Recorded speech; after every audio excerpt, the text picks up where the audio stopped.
ส่วนกลางและส่วนภูมิภาคข่าวภายในประเทศและข่าวจากต่างประเทศที่รายงานข่าวประจำวันท่านที่รับชมรับฟังใน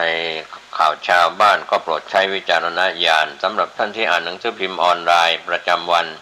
คลิกเข้าไปที่ www.9hnanews.com ก็มีลิงก์ของข่าว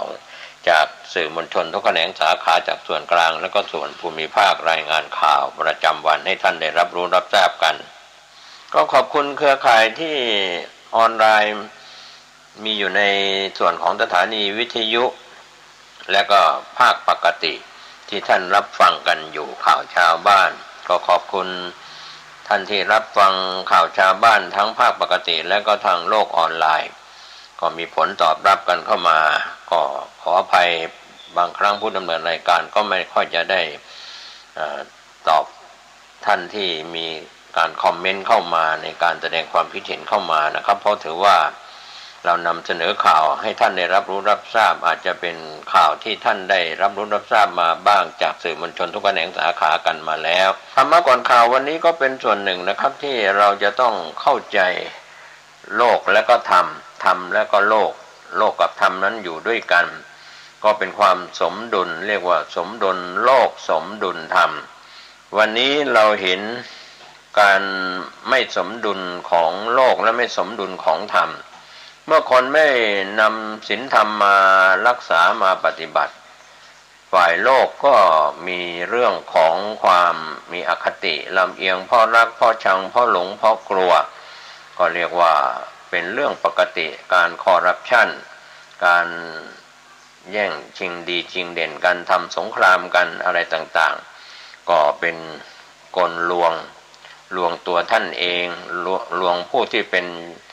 อยากจะเป็นเจ้าโลกเป็นประเทศมหาอำนาจก็แล้วแต่สิ่งเหล่านี้ก็เป็นเรื่องราวที่สอนให้เห็นว่าความจริงทุกสิ่งทุกอย่างดินน้ำลมไฟถ้าสมดุลกันดินก็คือแผ่นดินน้ำก็คือท้องทะเลมหาสมุทรแม่น้ำลำคลองลมพายุถ้ามากเกินไปก็อาจจะเป็นภัยเป็นอันตรายไฟก็เช่นเดียวกันไฟไหม้ป่าไฟไหม้ในเรื่องราวต่างๆดังนั้นวันนี้หลายท่านเข้าใจเรื่องของดินน้ำลมไฟที่สมดุลกันถ้ามีการปรับสมดุลอากาศไม่ร้อนเกินไปในช่วงที่มีอากาศร้อนในฤดูร้อนในช่วงนี้อากาศร้อนก็ปรับมีความสมดุลปรับให้มีฝนตกลงมาในท่ามกลางฤดูร้อนที่เข้ามาก็คลายร้อนกันไปในฤดูหนาวที่จะหนาวจัดก็อากาศร้อนอบอ้าวเข้ามาในฤดูหนาวก็เรียกว่าเปลี่ยนแปลงสวนทางกันไปหมดดังนั้นก็เห็นการวิปริตแปรเปลี่ยนของร่างกายจิตใจมันสมองของคนทั่วโลก209ประเทศเล็กประเทศใหญ่ก็มีการทำสงครามกันแล้วก็ยังมีการยั่วยุกันแบ่งขั้วแบ่งฝ่ายแล้วก็บอยคอตกันเรียกว่าแย่งชิงในเรื่องของความโลภความโกรธความหลงที่มีอยู่ในจิตใจของผู้นำหรือผู้บริหารอะไรก็แล้วแต่นะครับท่านใช้วิจารณญาณว่าทุกสิ่งทุกอย่างถ้าไม่สมดุลระหว่างโลกกับธรรมก็จะอยู่กันอย่างไม่ผาสุกนะครับข่าวแรกวันนี้การบินไทยได้รายงานกับทีมข่าวที่น่าสนใจโดยทีมข่าวจากแนวหน้าออนไลน์รายงานข่าวว่าการบินไทยรับมอบโบอิ้ง3 ลำรับเส้นทางกรุงเทพถึงลอนดอน8 เมษายน 2565บริษัทการบินไทยจำกัดมหาชนแจ้งเมื่อ6 เมษายนที่ผ่านมาว่าการบินไทยได้รับมอบเครื่องบินแบบโบอิ้ง773ตัวนะครับขีด300 ER จำนวน2 ลำเข้าประจำการในฝูงบินและมีกำหนดรับมอบเครื่องบินแบบนี้อีก1 ลำภายในเดือนเมษายนนี้เพื่อเพิ่มขีดความสามารถของฝูงบินของบริษัทและรองรับความต้องการการเดินทางท่องเที่ยวที่คาดว่าจะฟื้นตัวอย่างต่อเนื่องจากการยกเลิกและผ่อนคลายมาตรการควบคุมจำกัดการเดินทางของประเทศต่างๆเค รื่องบินแบบ Boeing 777-300 ER ทั้ง3ลำเป็นเครื่องบินที่บริษัทได้ดำเนินการจัดหาแบบเช่าดำเนินการเมื่อปี 2561 ที่ผ่านมาบริษัทได้เจรจาปรับเปลี่ยนรูปแบบการชำระค่าเช่ารายเดือนเป็นการจ่ายค่าเช่าตามชั่วโมงการทำการบินจริงในระยะแรกของสัญญาและต่อรองปรับลดค่าเช่ารายเดือนในระยะกลางถึงยาวของสัญญาเพื่อให้เป็นไปตามกรอบแนวทางของแผนฟื้นฟูกิจการของบริษัทในเรื่องนี้ก็เป็นเรื่องที่เราเห็นความคืบหน้าโดยเฉพาะเรื่องของเครื่องบินแบบ Boeing 777-300 ER เป็นเครื่องบินลำตัวกว้างมีเทคโนโลยีที่ทันสมัยประหยัดเชื้อเพลิงเป็นมิตรต่อสิ่งแวดล้อมและมีห้องผู้โดยสารที่มีความสะดวกสบายให้บริการในชั้น1 8ที่นั่งชั้นธุรกิจ40ที่นั่งชั้นประหยัด225ที่นั่งรวมทั้งหมด303ที่นั่งโดยทางบริษัทการบินไทยมีแผนในการนำเครื่องบินแบบ Boeing 777-300 ER ทั้ง3ลำให้บริการในเส้นทางบินกรุงเทพถึงลอนดอนไปกลับเป็นลำแรกคาดว่าจะเริ่มให้บริการได้ตั้งแต่ช่วงสัปดาห์สุดท้ายของเดือนเมษายน 2565 เป็นต้นไปครับก็ขอบคุณทีมข่าวจากแนวหน้าออนไลน์ที่ได้รายงานข่าวนี้กันเข้ามาแต่ทางด้านข่าวที่ผู้จัดการออนไลน์รายงานข่าวไทยงดออกเสียง UN แค่ระงับสมาชิกภาพรัสเซียในคณะมนตรีสิทธิมนุษยชนมอสโกยักไหร่งั้นถอนตัวโดยสิ้นเชิงก็เป็นข่าวที่ทางทีมข่าวได้รายงานว่าที่ประชุมสมัชชาใหญ่แห่งสหประชาชาติเมื่อวันพฤหัสบดีที่7เมษายนที่ผ่านมาระงับรัสเซียจากคณะมนตรีสิทธิมนุษยชนแห่งสหประชาชาติเกี่ยวกับการรายงานการละเมิดสิทธิมนุษยชนอย่างร้ายแรงและเป็นระบบในยูเครนความเคลื่อนไหวที่กระตุ้นให้มอสโกประกาศถอนตัวจากองค์กรนี้ในความเคลื่อนไหวที่ผลักดันโดยสหรัฐสมาชิกสมัชชาใหญ่แห่งสหประชาชาติ93ประเทศลงมติเห็นด้วย24ประเทศโหวตไม่เห็นด้วยและ58ประเทศงดออกเสียงรวมถึงประเทศไทยทั้งนี้คะแนนเสียงข้างมาก2ใน3ในที่ประชุมสมัชชาใหญ่แห่งสหประชาชาติ UN 193ชาติในนิวยอร์กไม่รวมคะแนนของประเทศที่งดออกเสียงก็มีความจำเป็นสำหรับระงับรัสเซียจากคณะมนตรีสิทธิมนุษยชนแห่งสหประชาชาติที่มีสมาชิก47ประเทศและมีสำนักงานใหญ่อยู่ในเจนีวาด้านเกนนาดีคาซิมรองเอกอัครราชทูตรัสเซียประจำสหประชาชาติ UN ก็ให้สัมภาษณ์หลังการโหวตให้คำจำกัดความเคลื่อนไหวดังกล่าวว่าเป็นก้าวย่างที่ไม่ชอบด้วยกฎหมายและมีแรงจูงใจทางการเมืองและจากนั้นก็แถลงว่ารัสเซียตัดสินใจถอนตัวออกจากคณะมนตรีสิทธิมนุษยชนแห่งสหประชาชาติโดยสิ้นเชิงแล้วมีใจความตอนหนึ่งว่าคุณไม่ต้องยื่นใบลาออกหรอกหลังจากคุณถูกไล่ออกแล้วเซอร์กีคิดลิษยาเอกอัครราชทูตยูเครนประจำสหประชาชาติกล่าวกับผู้สื่อข่าวส่วนรัสเซียนั้นอยู่ในปีที่2ของวาระการดำรงตำแหน่ง3ปีและภายใต้มติในวันพฤหัสบดีที่7เมษายนที่ผ่านมาที่ประชุมสมัชชาใหญ่แห่งสหประชาชาติอาจเห็นพ้องในภายหลังให้ยกเลิกการระงับดังกล่าวแต่เรื่องนี้ไม่สามารถเกิดขึ้นได้แล้วในตอนนี้หลังจากรัสเซียถอนตัวโดยสิ้นเชิงจากคณะมนตรีสิทธิมนุษยชนแห่งสหประชาชาติ UN ดังเช่นครั้งที่สหรัฐถอนตัวออกไปเมื่อปี 2018 ตอบโต้ในสิ่งที่พวกเขาเรียกว่ามีอคติต่อต้านอิสราเอลมาอย่างยาวนานและขาดการปฏิรูปอย่างไรก็ตามสหรัฐได้รับการเลือกตั้งกลับเข้าสู่คณะมนตรีสิทธิมนุษยชนแห่งสหประชาชาติอีกครั้งเมื่อปีที่แล้วมติระงับประเทศใดประเทศหนึ่งจากคณะมนตรีสิทธิมนุษยชนแห่งสหประชาชาติ UN ถือว่าเกิดขึ้นน้อยครั้งมากลิเบียก็เคยถูกระงับในปี 2010 สืบเนื่องจากกองกำลังที่ภักดีต่อ โมอัมมากัดดาฟีผู้นำในขณะนั้นใช้ความรุนแรงกับพวกผู้ประท้วง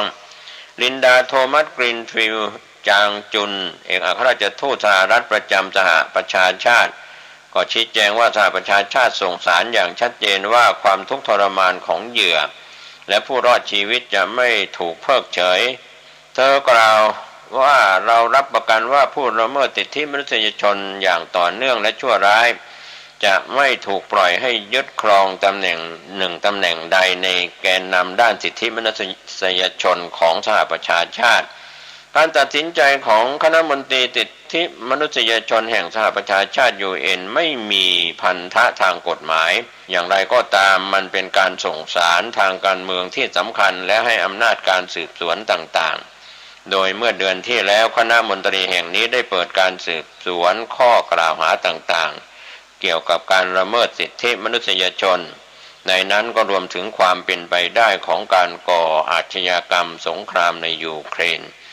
มติเมื่อวันพฤหัสบดีที่ 7 เมษายนที่ผ่านมาถือว่าเป็นครั้งที่ 3 ของที่ประชุมสมัชชาใหญ่แห่งสหประชาชาติ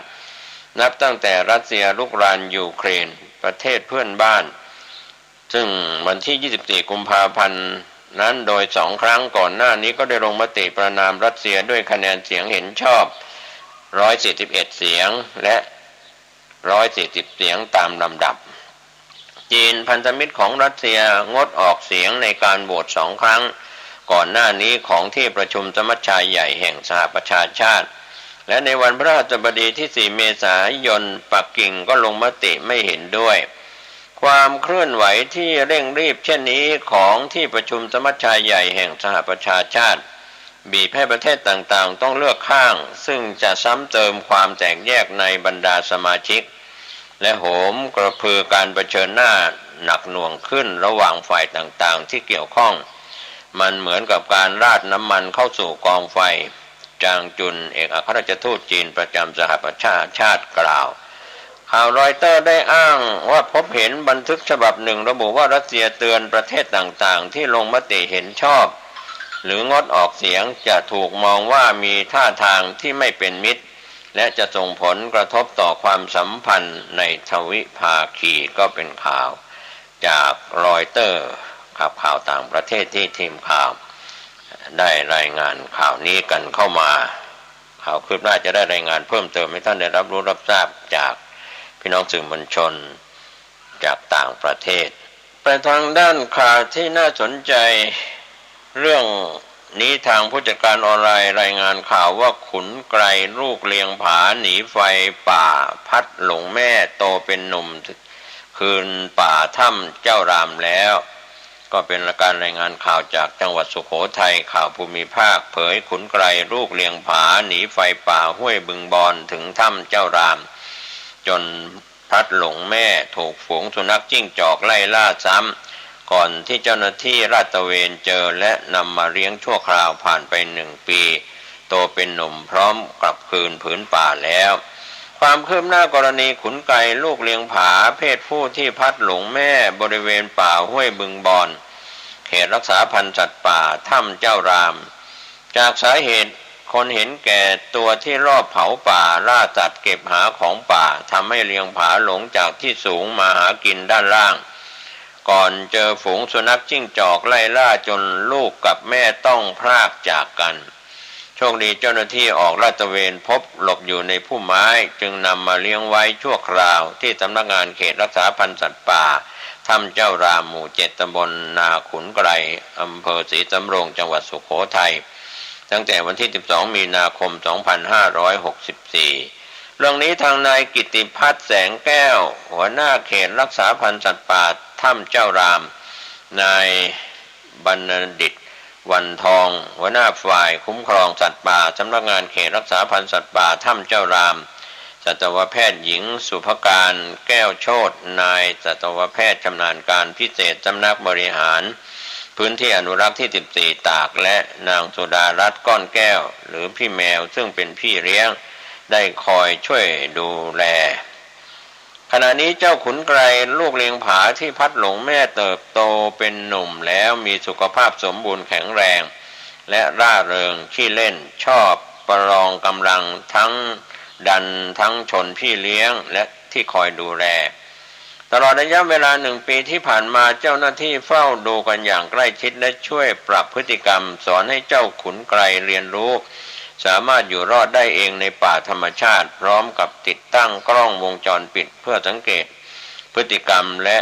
ดูแลความปลอดภัยให้ตลอด24 ชั่วโมงกระทั่งล่าสุดทีมผู้ดูแลเห็นว่าขุนไกรพร้อมแล้วที่จะกลับคืนสู่ป่าใหญ่ตามธรรมชาติจึงได้วางแผนอย่างเป็นขั้นตอนและเปิดคอกให้เดินเข้าออกได้อย่างอิสระตั้งแต่ต้นเดือนมีนาคม 2565 ที่ผ่านมาก็พบว่าขุนไกรจะหายเข้าไปในป่า 2-3 วันก็จะกลับมาที่คอกจากนั้นก็ทิ้งระยะห่างนานขึ้นจนถึงวันนี้ก็ไม่กลับมาอีกเลยเชื่อว่าขุนไกรจะได้ใช้ชีวิตในป่าใหญ่มีลูกหลานดำรงเผ่าพันธุ์โดยยังคงมีเจ้าหน้าที่เขตรักษาพันธุ์สัตว์ป่าถ้ำเจ้ารามคอยเฝ้าระวังดูแลต่อไปนะครับข่าวภาพข่าวที่ทีมข่าวเราได้รับรายงานก็ขอบคุณในส่วนของข่าวภูมิภาคจากผู้จัดการออนไลน์ข่าวคืบหน้าจากผู้จัดการออนไลน์รายงานข่าวคืบหน้านะครับที่น่าสนใจในช่วงนี้ปปส.ภาค 5บุกรวบรองนายกอบต.เชียงใหม่พร้อมภรรยาเครือข่ายค้ายาเสพติดรายใหญ่ยึดทรัพย์กว่า20 ล้านบาทก็เป็นเหตุการณ์ที่เกิดขึ้นที่ทีมข่าวรายงานตั้งแต่4 เมษายนที่ผ่านมาว่าที่เชียงใหม่ปปส.ภาค 5ทำงานร่วมกับหลายหน่วยงานขยายผลการจับกุมเครือข่ายนักค้ายาเสพติดรายสำคัญของภาคเหนือตอนบนบุกรวบรองนายกอบต.เมืองแหพร้อมภรรยาพร้อมบ้านพักในพื้นที่3 อำเภอของจังหวัดเชียงใหม่ยึดทรัพย์หลายรายการทั้งบ้านที่ดินเรื่องนี้ทางทีมข่าวได้รายงานข่าวคืบหน้าที่เราได้รายงานกันเข้ามาแล้วส่วนหนึ่งเมื่อ2 วันก่อนว่าในการรวบรองนายกอบต.เมืองแหงพร้อมภรรยาและค้นบ้านพักใน3 อำเภอของจังหวัดเชียงใหม่ยึดทรัพย์หลายรายการมีบ้านที่ดินรถยนต์เงินสดและปืนรวมมูลค่ากว่า20 ล้านบาทโดย4 เมษายนที่ผ่านมานั้นสำนักงานป้องกันและปราบปรามยาเสพติดปปส.ภาค 5ร่วมกับสำนักงานปราบปรามยาเสพติดปปส.ตำรวจภูธรภาค 5ตำรวจภูธรจังหวัดเชียงใหม่ตำรวจภูธรจังหวัดเชียงรายกองบังคับการสืบสวนสอบสวนตำรวจภูธรภาค 5กองบังคับการตำรวจตระเวนชายแดนภาค 3ตชด335ก.3 กองบังคับการตำรวจสกัดกั้นยาเสพติดบชปส.และสปปส.ชน.ปฏิบัติการปิดล้อมตรวจค้นเครือข่ายนักค้ายาเสพติดรายสำคัญซึ่งเป็นเจ้าหน้าที่รัฐก็คือนายอนิวัฒน์โยธินอัศวกุลรองนายกองค์การบริหารส่วนตำบลเมืองแหงและนางสาวอรยาคหบดีรัตน์ภรรยาสืบเนื่องจากเมื่อวันที่18 ตุลาคม 2564 ปีที่ผ่านมาเจ้าหน้าที่ทหารสปบส.ชน.จับกุมนายเลิศชายหอบรรลือกิจพร้อมของกลางยาบ้า 300,000 เม็ดไอซ์1 กิโลกรัมและเคตามีน20 กิโลกรัมในพื้นที่จังหวัดเชียงรายจากการสืบสวนและรวบรวมพยานหลักฐานพบว่านายอนิวัฒน์โยธินอัศวกุลและนางสาวอรยาคหบดีรัตน์มีส่วนเกี่ยวข้องกับการกระทำความผิดดังกล่าวจึงได้นำสู่การขยายผลปิดล้อมตรวจค้นในพื้นที่อำเภอเมืองเชียงใหม่และอำเภอแม่ริมรวมไปถึงอำเภอเวียงแหงจังหวัดเชียงใหม่ผลการปฏิบัติการสามารถจับกุมผู้กระทำความผิด2 รายก็คือนายอนิวัฒน์โยธินอัศวกุลรองนายกองค์การบริหารส่วนตำบลเมืองแหงและนางสาวอรยาคหบดีรัตน์ภรรยาพร้อมตรวจยึดทรัพย์สินตามประมวลกฎหมายยาเสพติดจำนวน19 รายการก็มีที่ดินพร้อมสิ่งปลูกสร้าง5 รายการมูลค่า13 ล้านบาทที่ดิน3 รายการมูลค่า5,500,000 บาทรถยนต์2 คันมูลค่า 950,000 บาทรถจักรยานยนต์1 คันมูลค่า 40,000 บาทเงินสด 100,000 บาทปืนสั้น1กระบอกมูลค่า 80,000 บาทปืนยาว1กระบอกมูลค่า 30,000 บาทคอมพิวเตอร์1เครื่องมูลค่า 40,000 บาทและโทรศัพท์มือถือ4เครื่องมูลค่า 40,000 บาทรวมมูลค่าทั้งสิ้น20 ล้านบาทในเรื่องนี้ข่าวภาพข่าวที่ทีมข่าวได้รายงานข่าวคืบหน้าครับก็เป็นเรื่องของขบวนการที่ขยายผลก็เป็นผลงานจากปปส.ภาค 5บุกรวบรองนายกอบต.เชียงใหม่พร้อมภรรยาเครือข่ายค้ายาเสพติดรายใหญ่ยึดทรัพย์กว่า20 ล้านบาทนะครับก็เป็นข่าวคืบหน้าภูมิภาคในพื้นที่เชียงใหม่4เมษายน2565ที่ผ่านมาเป็นทางข่าวคืบหน้าจากเดลินิวออนไลน์ถกแนวทางคดีเอาผิดเพิ่มเจ้าของแพลตฟอร์มขายหวยออนไลน์เกินราคาก็หลายฝ่ายหารือถกแนวทางคดีเอาผิดเพิ่มเจ้าของแพลตฟอร์มขายหวยออนไลน์เกินราคาและแก้ปัญหาผู้ประกอบการจำหน่ายสลากเกินราคา8เมษายน2565ที่ผ่านมาโดยเฉพาะเมื่อ7เมษายนที่ห้องประชุมชั้น2กองบังคับการปราบปรามบก.ป.พลตำรวจโทประจวบวงศ์สุขผู้ช่วยผู้บัญชาการตำรวจแห่งชาติพร้อมด้วยพลตำรวจตรีสุวัสดิ์แสงนุ่มรองผู้บัญชาการสอบสวนกลางพลตำรวจตรีณพันธ์วุฒิเลี่ยมสงวน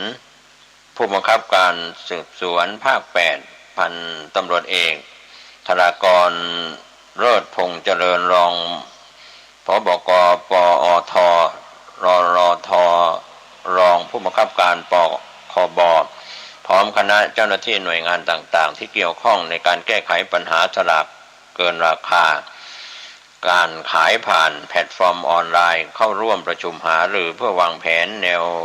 ทางในการดำเนินคดีเอาความผิดอื่นๆเพิ่มเติมนอกจากข้อหาร่วมเสนอขายหรือขายสลากกินแบ่งรัฐบาลที่ยังไม่ได้ออกรางวัลเกินราคาที่กำหนดกับบรรดาเจ้าของแพลตฟอร์มขายหวยออนไลน์ต่างๆเพื่อเป็นการป้องกันและแก้ไขปัญหาผู้ประกอบการจำหน่ายสลากเกินราคาทั้งนี้สำหรับการประชุมดังกล่าวเป็นการหารือเฉพาะกลุ่มคณะทำงานอนุกรรมการปราบหวยเกินราคาชุดที่4ซึ่งเป็นอนุกรรมการคนละชุดกับทางพลตำรวจโทสุรเชษฐ์หักพานผู้ช่วยผู้บัญชาการตำรวจแห่งชาติที่เป็นหัวหน้าชุดอนุกรรมการปราบปรามหวยเกินราคาชุดที่3ครับก็เป็นเรื่องราวที่การประชุมเพื่อเอาผิดเพิ่มเติมก็เป็นข่าวคืบหน้าที่ทีมข่าวได้รายงานเพิ่มเติมกันเข้ามาข่าวจากแนวหน้าออนไลน์รายงานข่าวครูนักเรียนสงขลาเมินฉีดวัคซีนเกือบ 2,000 คนศึกษาธิการสงขลาเผยครูนักเรียนในสังกัดสช.เมินฉีดวัคซีนเกือบ 2,000 คน7เมษายนที่ผ่านมาศึกษาธิการจังหวัดสงขลาเผยครูสช.เมินฉีดวัคซีน700คนนักเรียนอีกกว่า 1,000 คนติดเชื้อรายใหม่ยังพุ่ง582รายยันปีการศึกษา2565เปิดแบบออนไซต์ทุกโรงเรียน7เมษายนที่ผ่านมานายพรศักดิ์จินาศึกษาธิการจังหวัดสงขลาชี้แจงกับทีมข่าวว่าขณะนี้สถานการณ์โควิด -19 ยังมีการแพร่ระบาดในทุกกลุ่มโดยเฉพาะกลุ่มเด็กที่ต้องเข้าไปดูแลพิเศษต้องเร่งฉีดวัคซีนป้องกันโควิดในกลุ่มนักเรียนอายุระหว่าง 5-11 ปีขณะนี้มีการรายงานความคืบหน้าฉีดวัคซีนเข็ม1แล้ว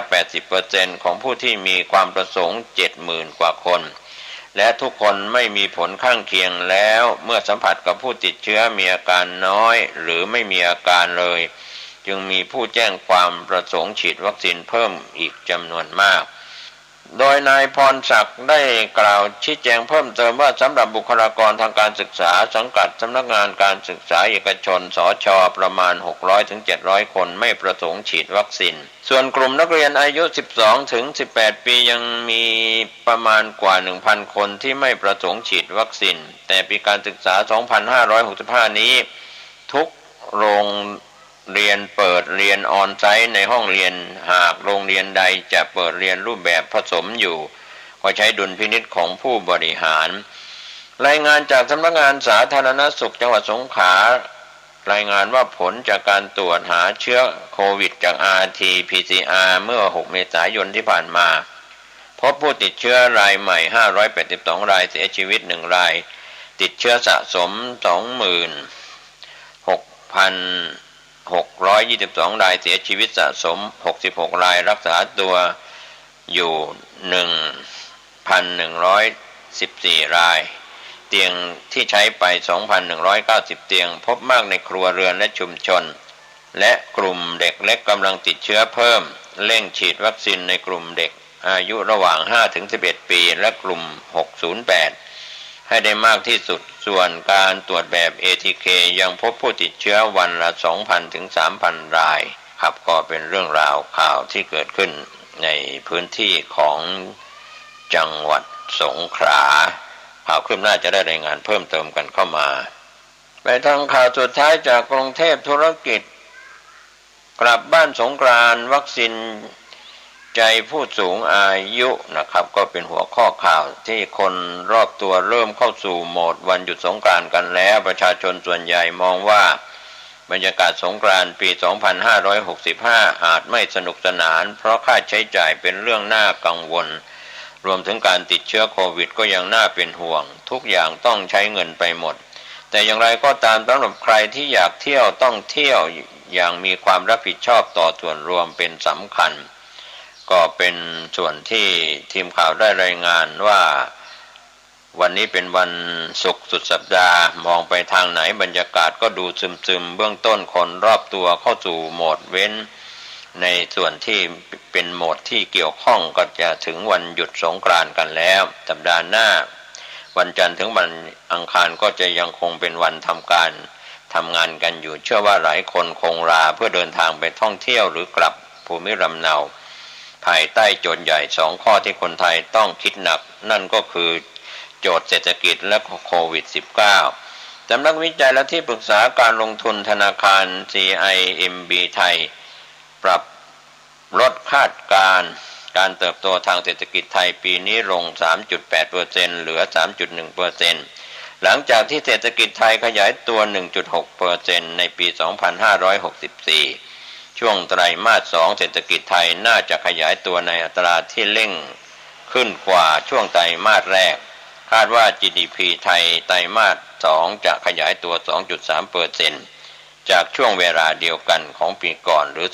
0.8% เทียบไตรมาสต่อไตรมาสหลังปรับฤดูกาลด้านผลสำรวจพฤติกรรมการใช้จ่ายในช่วงเทศกาลสงกรานต์ของมหาวิทยาลัยหอการค้าไทยก็พบว่าประชาชนส่วนใหญ่มองว่าบรรยากาศสงกรานต์ปี 2565 ในปีนี้ไม่สนุกสนานไม่คึกคักถึง 64% เนื่องจากประชาชนยังกังวลเรื่องค่าครองชีพราคาสินค้าราคาน้ำมันแพงขึ้นทำให้ประหยัดค่าใช้จ่ายและส่วนหนึ่งมีหนี้สินเพิ่มช่วงเทศกาลสงกรานต์ปีนี้ประชาชนจะใช้จ่ายลดลง 45.1% ซึ่งเป็นการใช้จ่ายลดลงต่ำสุดขณะที่ปัญหาการแพร่ระบาดของเชื้อโอมิครอนประชาชนส่วนใหญ่ไม่กังวลแม้ตัวเลขผู้ป่วยรวม ATK ติดเชื้อวันละ 50,000 คนแต่ไม่ใช่ปัจจัยบั่นทอนเพราะปัจจัยบั่นทอนก็คือค่าครองชีพและราคาน้ำมันก็พูดง่ายๆว่าสงกรานต์ปีนี้อย่างไรเสียการเดินทางการท่องเที่ยวแห่งประเทศไทยก็เชิญชวนคนไทยมาร่วมสร้างบรรยากาศการท่องเที่ยวกลับมาคึกคักกับแคมเปญเที่ยวเมืองไทยยิ่งกว่าเดิมภายใต้แนวคิดยิ่งไปยิ่งให้ยิ่งสุขใจกว่าที่เคยกับวิธีการท่องเที่ยวแบบใหม่เป็นการออกเดินทางท่องเที่ยวแบบดูแลตัวเองและดูแลสังคมไปพร้อมๆกันนะครับก็เป็นเรื่องราวข่าวที่เราได้รับรายงานกันเข้ามาก็ขอให้ท่านเดินทางท่องเที่ยวสงกรานต์ด้วยความระมัดระวังป้องกันโควิดแล้วก็ท่ามกลางเศรษฐกิจที่ยังตกต่ำย่ำแย่ขอทุกคนทุกท่านที่ได้ติดตามข่าวชาวบ้านโปรดใช้วิจารณญาณในการรับข้อมูลรวมถึงท่านที่ได้อ่านข่าวจากหนังสือพิมพ์ออนไลน์ www.9hnanews.com ของพี่น้องสื่อมวลชนทุกแขนงสาขาได้พิจารณาข้อมูลข่าวสารข่าวภายในประเทศข่าวจากต่างประเทศขอทุกคนทุกท่านเดินทางเตรียมตัวเดินทางท่องเที่ยวตามความเหมาะสมกับภาวะเศรษฐกิจของ ครอบครัวในส่วนตัวของท่านสุขกายสุขใจปลอดภัยในการเดินทางไปกับสวัสดีครับวันนี้รายการปกิณกะแห่งธรรมะก็มาพบปะกับญาติกับโยมอีกเช่นเคยก็เป็นประจำนะโยมทุกวันตั้งแต่เวลาบัดเดี๋ยวนี้เป็นต้นไปและก็ทางสถานีวิทยุแห่งนี้วันนี้ก็เป็นวันอุปโภชทศีลเป็นวันศีลเป็นวันธรรมวันนี้ขึ้น8 ค่ำเดือน7ตรงกับวันที่9เดือนเมษายน2565นับนี้ไปอีกไม่สักกี่วันก็จะเป็นเทศกาลแห่งปีใหม่เมืองเหนือเฮาญาติโยมต่อไปนี้ขอเจริญพรญาติโยมทุกท่านทุกคนไหว้พระสวดมนต์ฉบับย่อแล้วก็รับศีลกันต่อไปอะระหังสัมมาสัมพุทโธภควาพุทธังภวันตังอภิวาท่านกำลังรับฟังสถานีวิทยุสาธารณะจังหวัดเชียงใหม่คลื่นพัฒนาคุณภาพชีวิต FM 92.25 เมกะเฮิรตซ์บริหารและจัดการโดยวัดป่าแดงมหาวิหารส่งกระจายเสียงจากเลขที่71หมู่ที่14บ้านใหม่หลังมอตำบลสุเทพอำเภอเมืองจังหวัดเชียงใหม่รหัสไปรษณีย์50200หมายเลขโทรศัพท์0818818560 052000636-7สวัสดีครับท่านผู้ชมและท่านผู้ฟังที่เคารพวันนี้อาบน้ำชำระร่างกายให้สะอาดนุ่งห่มให้เรียบร้อยก็เข้านั่งที่ด้วยความสำรวมกายใจตั้งจิตให้แน่วแน่เพ่งตรงไปยังพระพุทธรูประลึกนึกถึงคุณพระศรีรัตนตรัยพระพุทธเจ้าพระธรรมพระสงฆ์ค่อยกราบ3 หนแล้วสงบจิตรำลึกถึงคุณพ่อคุณแม่ซึ่งเป็นพระอรหันต์ของบุตรจากนั้นก็จุดเทียนบูชาให้จุดเล่มด้านขวาของพระพุทธรูปก่อน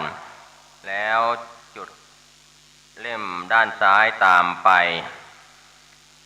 ต่อไปก็จุดธูป3 ดอกเมื่อจุดเทียนธูปที่เครื่องสักการะบูชาเสร็จแล้วก็เอาจิตกับน้อมไปถึงพระพุทธองค์ซึ่งเป็นผู้เป็นยอดศาสดาซึ่งเป็นประธานในส่วนของคุณพระศรีรัตนตรัยนั่งคุกเข่าประนมมือตั้งใจบูชาพระรัตนตรัยนมัสการพระรัตนตรัยนมัสการพระพุทธเจ้าไตรสรณคมพระพุทธพระธรรมพระสงฆ์และนมัสการพระพุทธคุณพระธรรมคุณพระสังฆคุณแล้วก็เจริญภาวนายอดพระกันไตรปิฎกก็จะเพิ่มวันนี้รายการปกิณกะแห่งธรรมะก็มาพบปะกับญาติกับโยมอีกเช่นเคยก็เป็นประจำนะโยมทุกวันตั้งแต่เวลาบัดเดี๋ยวนี้เป็นต้นไปและก็ทางสถานีวิทยุแห่งนี้วันนี้ก็เป็นวันอุปโภชทศีล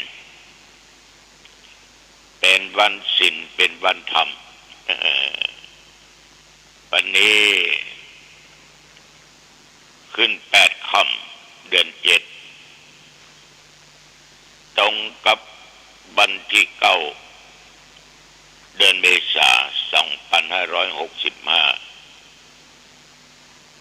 2565นับนี้ไปอีกไม่สักกี่วันก็จะเป็นเท ทศกาลแห่งปีใหม่เมืองเหนือเฮาอรญาติโยมต่อไปนี้ขอเจริญพรญาติโยมทุกท่านทุกคนไหว้พระสวดมนต์ฉบับย่อแล้วก็รับศีลกันต่อไป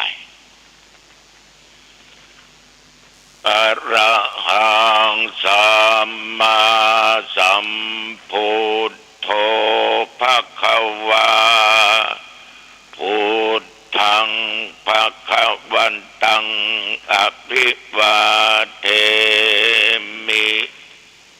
กราบพระพุทธสวากขาโตภควตาธัมโมธัม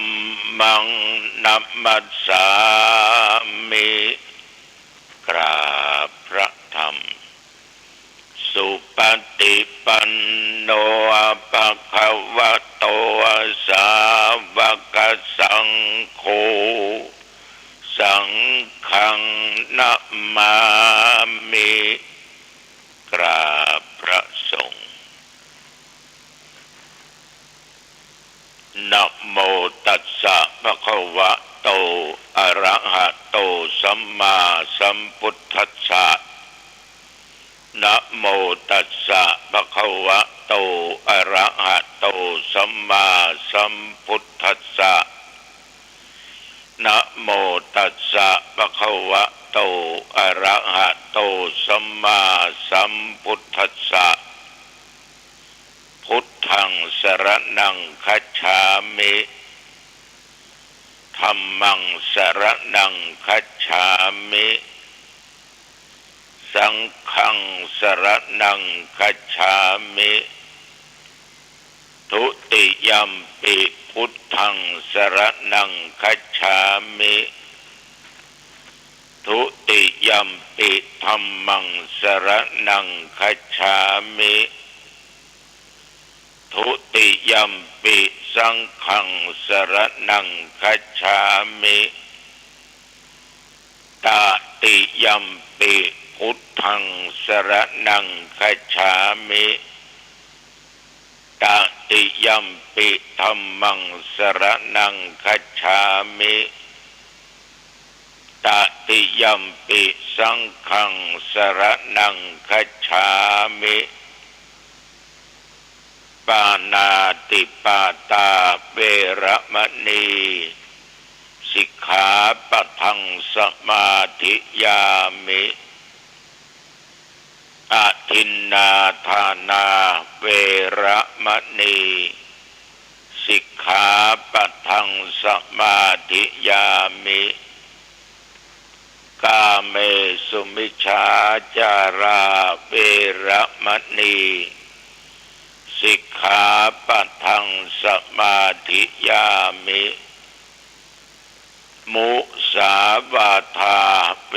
ระมณีสิกขาปะทังสมาธิยามิสุราเมรยะมัชฌปมาทฐานาเวระมณีสิกขาปะทังสมาธิยามิอิมานิปัญจสิกขาปทานิสีเลนะสุขติงยันติสีเลนะโภคสัมปทาสีเลนะนิพุตติงยันติตัสมาสีลังวิโสทะเย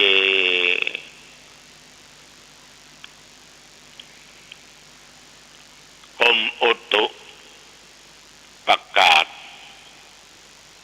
กรมอุตุประกาศว่าตั้งแต่เมื่อตะวันวามาถึงปัจจุบันนี้หนองตองไม่มีฝนตกหนองตองไม่มีฝนตกแต่อากาศมืดครึ้มบ่ค่อยกระหันแสงแดดสักเท่าใดแต่ว่าบ่มีฝนบางแห่งบางที่ก็คงจะมีฝนตก สำหรับน้องตองและบ่มีพ่อแม่พี่น้องญาติโยมท่านผู้ฟังอย่างใดก็ต้องขออนุโมทนาเนอะต่อญาติโยมหลายท่านหลายคนที่เป็นแฟนรายการธรรมะอย่างแม่รุ่งได้ได้จ่าว่าแม่นี่ฟังท่านพระครูมาเจ้าตอนกลางวันแต่บล่ำได้ฟังอย่างเพราะโมขายประกอบอาชีพฟังมาเจ้าก็สบายจิตสบายใจต้องขออนุโมทนาเป็นอย่างมากต่อญาติต่อโยมที่ติดตามฟังรายการนี้ก็มีเป็นจำนวนนัก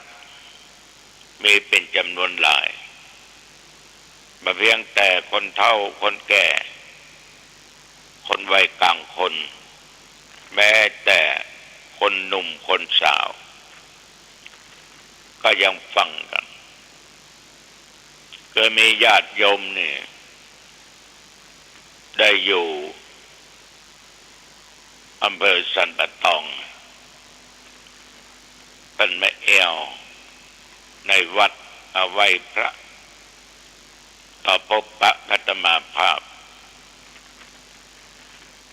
ต้องกระตักขึ้นว่าหลวงพ่อเจ้าตอนเนี้ยการที่ออกรายการตะกินกะธรรมะตอนเจ้าทุกเจ้าโอ้ยมไปหูได้จะได้เจ้าฟังเจ้ากูเจ้าเขากินเขาง่ายแล้วเขาเจ้าเขาก็ออกบ้านออกจองบรรยากาศยักงานกันไปได้ฟังอย่างกันบัวกับการกับงานฟังหลวงพ่อกูเจ้าอาตมาก็บอกว่าขอบใจโยมเป็นอย่างมากคือธรรมะเนี่ยญาติโยมไม่มีรุ่นไม่มีเด็กไม่มีหนุ่มไม่มีแก่เฒ่าชราบ่ได้มีว่าพ่อจายต้องฟังแม่ยิงบ่ต้องฟังแม่ยิงฟังพ่อจายต้องฟังก็เรียกว่าฟังได้ทุกเพศทุกวัยนะทุกเพศทุกวัยญาติโยมธรรมะของพุทธเจ้าจึงมั่นคงมาตราบเท่าทุกวันนี้บางท่านบางคนนั้นก็เข้าใจว่าตัวเองนะบ่มีโอกาสได้ปฏิบัติธรรมะก็ได้นั่งวิปัสสนากรรมฐานเหมือนกับเปิ้ลแต่จริงทุกวันเนี่ยโยมปฏิบัติตามหลักคำสอนของพระพุทธเจ้าเป็นส่วนมากถ้าโยมตั้งอยู่ในจิตในใจขยันขันแข็งมีความมุมานะบากบั่นภาคเพียรในการเสาะหาธรรมาหากินบ่ว่าจะเป็นนายจ้างบ่ว่าจะเป็นลูกจ้างจะทำไร่ทำนาทำการเกษตรโยมบ่ได้ไปเบียดเบียนใครโยมบ่ได้ทำผิดศีลธรรมและผิดกฎหมายโยมก็มีธรรมะแล้วแม้แต่โยมตั้งอกตั้งใจเข้าวัดเข้าวาไปไหว้พระเพื่อเป็นมังคละเป็นมงคลต่อชีวิตตัวตนโยมก็มีธรรมะแล้วถึงวันเนี้ยโยมได้เลี้ยงดูพ่อแม่ผู้เฒ่าผู้แก่ผู้มีพระคุณโยมก็ถึงปฏิบัติธรรมะแล้วโยมไม่ได้ฆ่าสัตว์ตัดชีวิตไม่ได้ลักไม่ได้โลภโกงของไผ่นอกใจสามีภรรยาได้จุได้ไล่ไม่ได้ด่าไผ่ไม่ได้มุสาไผ่ก็กินเหล้าเมายาอย่างก็โยมก็มีธรรมะละมีถึงศีลมีถึงธรรมฉะนั้นบางครั้งเนี่ยญาติโยมมักจะอู้ว่าบ่มีโอกาสเวลาไปปฏิบัติธรรมะสิ่งใดที่เราตั้งใจทำในสิ่งดีๆนั้น เขาปฏิบัติธรรมโยมลองนึกตัวดี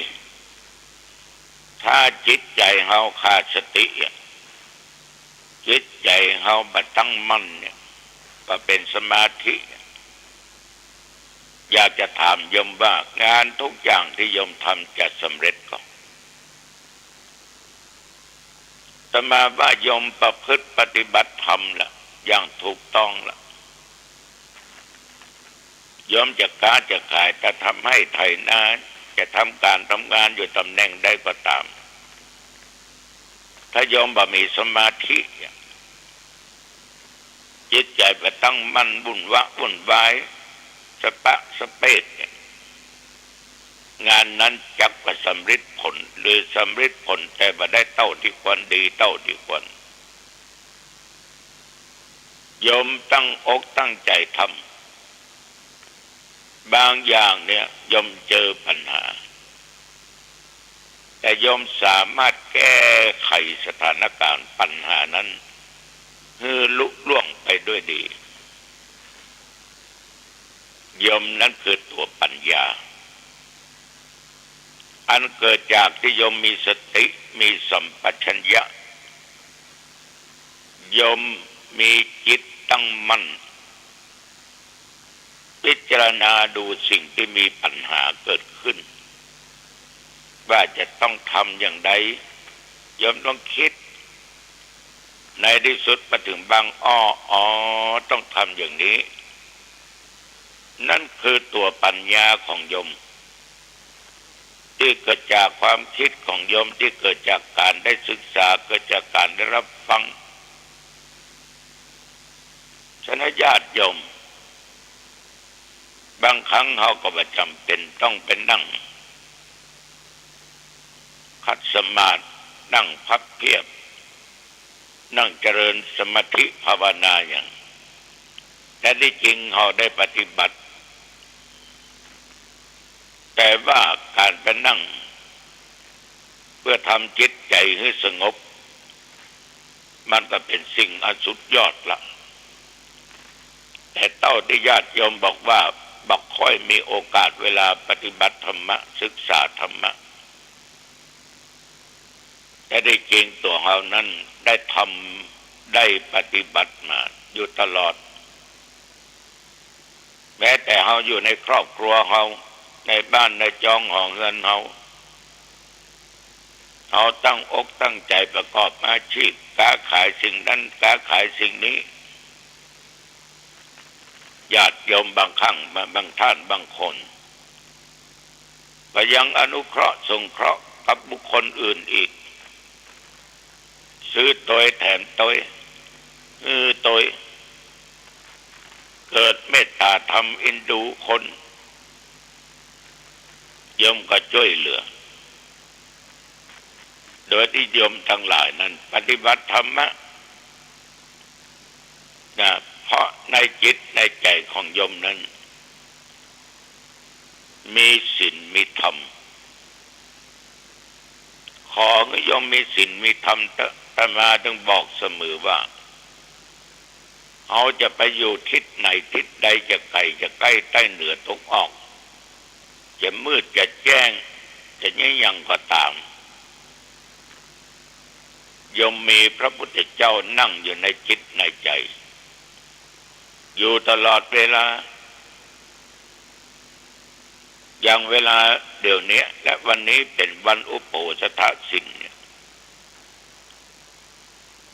มาว่าโยมได้ฟังรายการเนี่ยตื่นตั้งแต่เช้าละตีสี่กว่าละ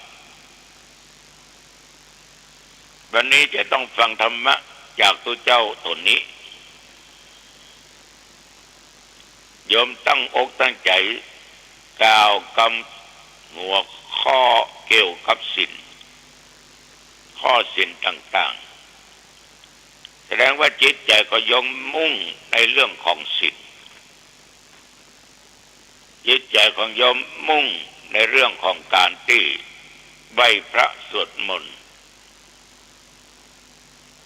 โยมก็ปฏิบัติแล้วเพียงแต่นึกเพียงแต่คิดว่าวันนี้เป็นวันศีลวันธรรม วันของพระพุทธเจ้า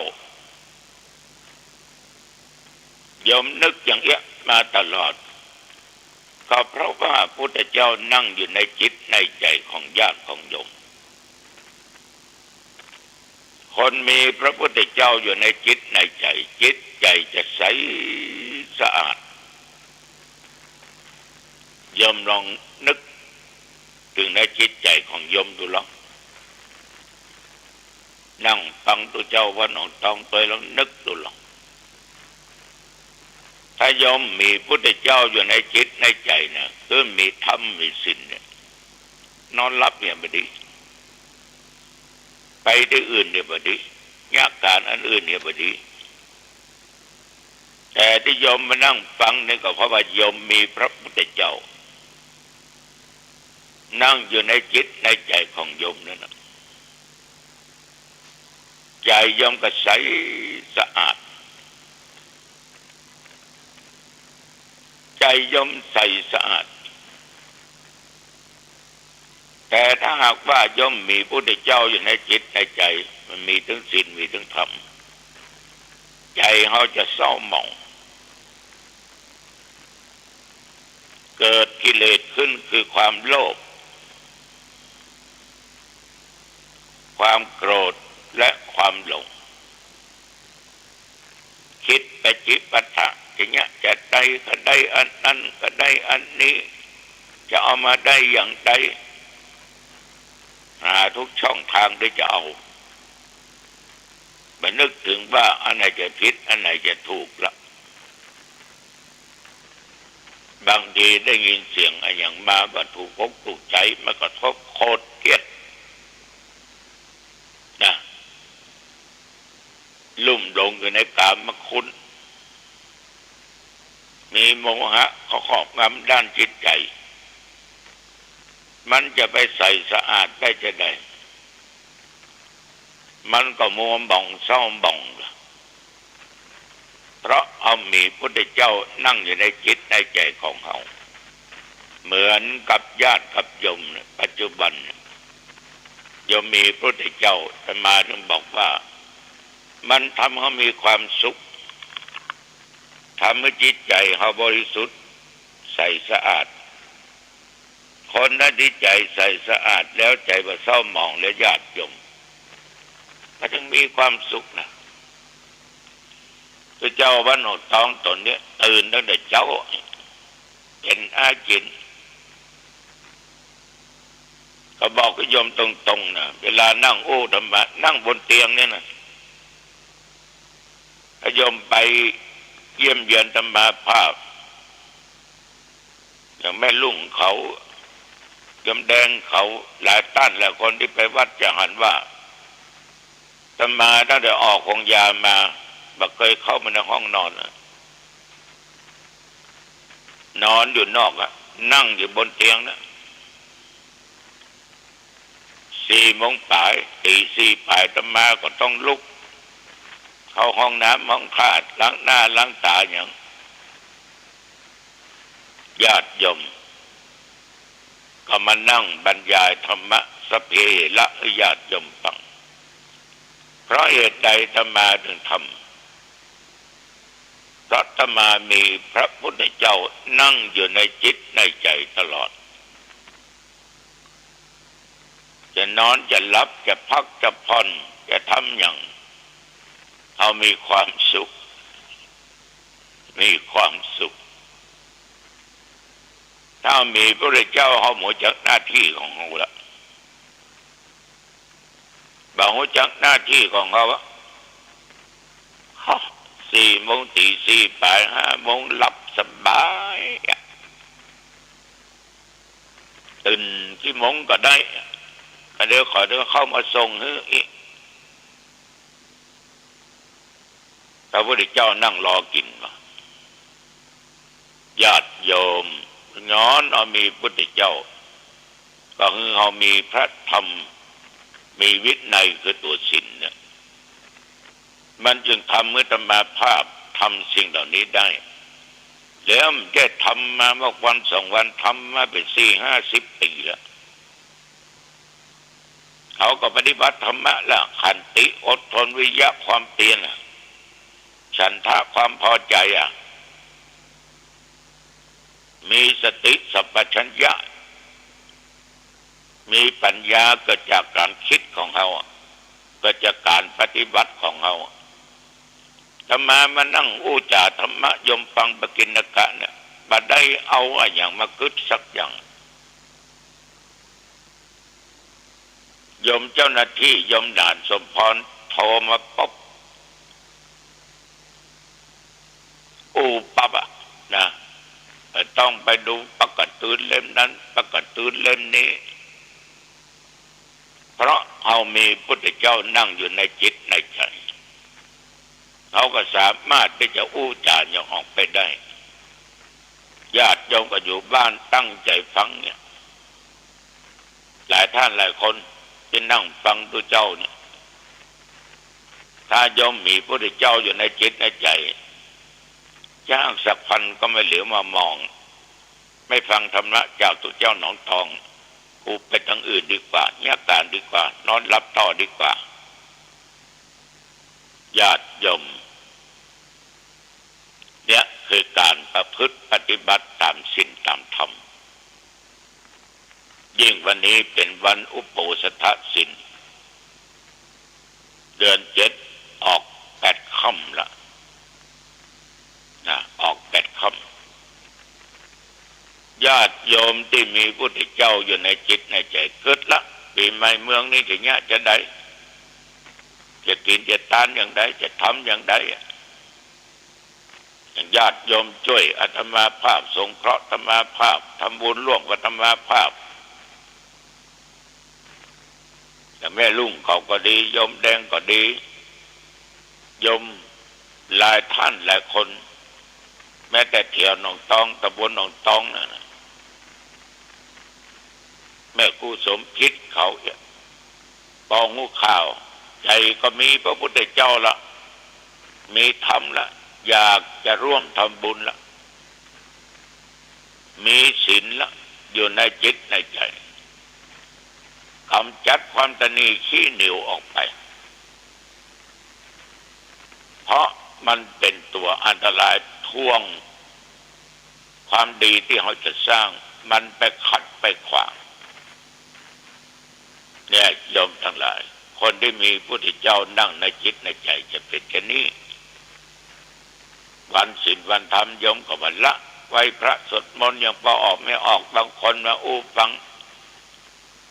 จะหลับจะนอนก็ไหว้พระแม่เสงี่ยมอยู่หนองประจับจันทาก็ไหว้พระโยมแม่ลุงก็ไหว้พระโยมแดงก็ไหว้พระแม่ครูก็ไหว้พระหลายท่านที่มาอู้ว่าบอกว่าเมื่อเจ้าว่าเมื่อแรงไหว้พระสวดมนต์ทุกวันขออนุโมทนาขอบใจต่อญาติต่อโยมเป็นอย่างมากโยมมีพุทธเจ้าจริงๆตื่นอยู่ตลอดพุทธะแปลว่าตื่นเบิกบานสงบเย็นญาติโยมทั้งหลายจิตใจสดชื่นตลอดฉะนั้นญาติโยมท่านผู้ฟังไม่ต้องไปกังขาไม่ต้องไปเดือดร้อนว่าไปได้ปฏิบัติไปได้นั่งสมาธิเขามีโอกาสเขาก็ต้องทำเมื่อโยมมีโอกาสโยมก็ปฏิบัติอยู่แล้วอันใดมันผิดถึงศีล